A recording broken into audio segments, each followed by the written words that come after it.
Hello guys, আসসালামু আলাইকুম। My name is welcome to my YouTube channel. আজকে আমি একটি চা বানাবো, এটা আপনাদের সামনে শেয়ার করব। দুধ, পানি, চিনি, চাপাতি, ফুল।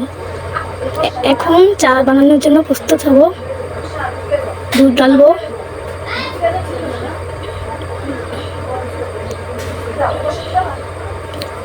এখন মিক্স করব।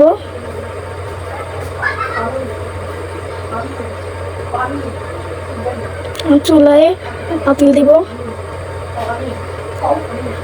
চিনি দিলাম, নাড়াচাড়া দেব।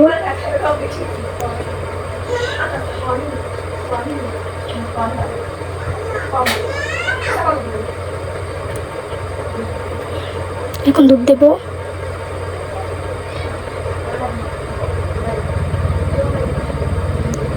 বলক এসেছে। এখন চাপাতি দেব, আর অল্প একটু হবে, 5 মিনিট পর তারপর আসবে। এই যে বলক এসেছে,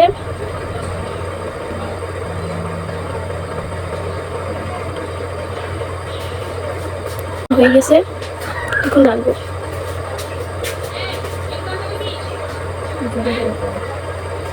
ভিডিওটি ভালো লাগলে লাইক কমেন্ট শেয়ার এবং সাবস্ক্রাইব করবেন। আল্লাহ হাফেজ।